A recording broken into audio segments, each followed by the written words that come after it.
Luna asks Ching if he's okay, which the swordsman confirms as he stands up. However, he soon fixes his gaze on the opponent in front of him and questions whether they really are who they seem. It is then revealed that Heimerdinger had used Lepping's knife to defend himself from the previous attack. Then, he wonders if this is the place where the hero entrusted them with their mission. Gigi, who was with them, confirms it and informs them that, in addition to her disciple, the others were also chosen by the hero.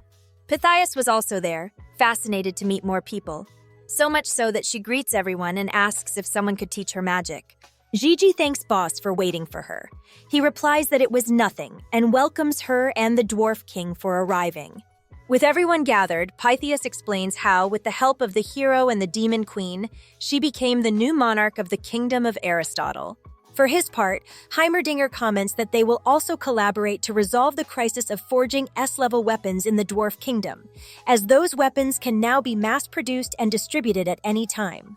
Upon hearing them, Anna quietly wonders if they really are the legendary hero and Demon Queen, and now understands what they meant when they spoke of that person, as it was about that couple.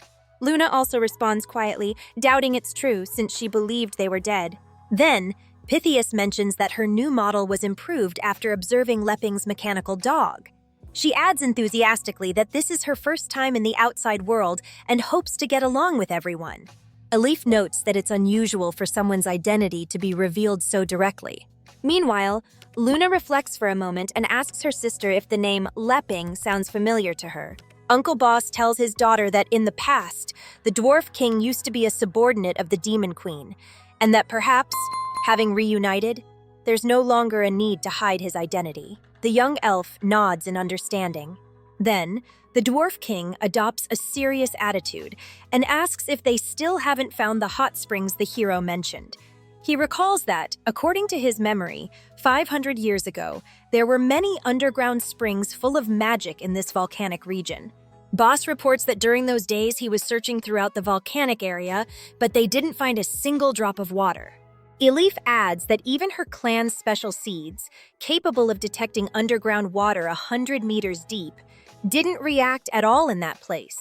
Pythias, confused, asks if it's really that difficult to find water in that area. The elf's father, intrigued by her words, asks if she perhaps has a solution, which excites Elif, as she thinks that might be the case. Then Pythias questions whether they know how to use magic and suggests using elemental spells to summon water. Upon hearing her, Luna laughs slightly and comments that she thought Pythias would say something wiser. Anna agrees and adds that the Queen of Aristotle seems funny to her. The young woman, a bit embarrassed, apologizes and asks if she said something inappropriate. Annie explains that if elemental magic hadn't declined, they could use it to solve the water problem. Intrigued, Pythias asks why elemental magic is in decline.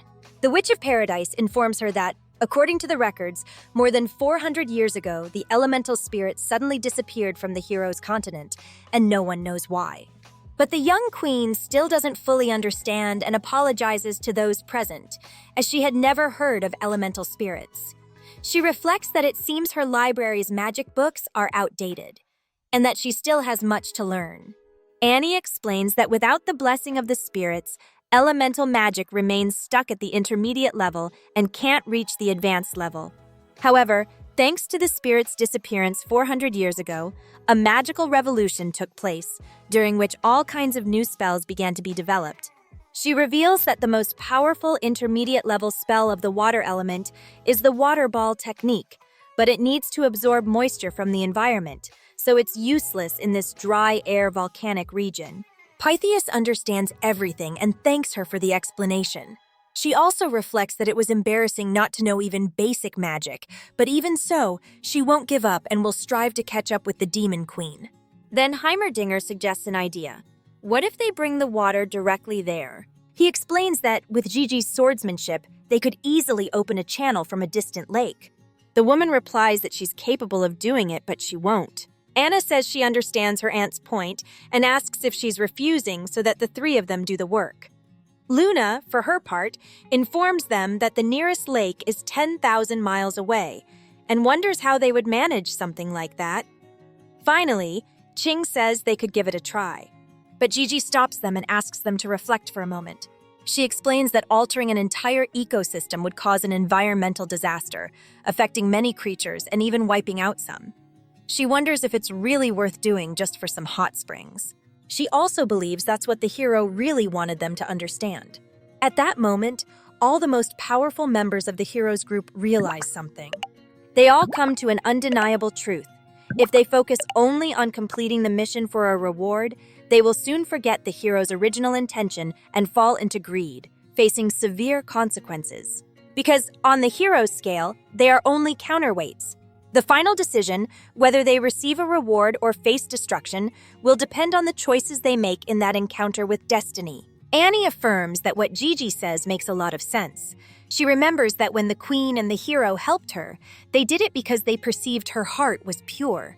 But she also recalls that when she competed with Gigi and Mr. Boss, she felt her heart beginning to become corrupted. She believes, luckily, Miss Gigi made her come to her senses in time. Heimerdinger points out that the reasoning is sound and that if they sacrifice lives for power, they will be no different from members of the Dark Guild. Then Pythias has a new idea. Why not bring the water through the underground? She explains that they could dig a channel from the sea 100 meters underground, thus solving the water problem without harming the surface.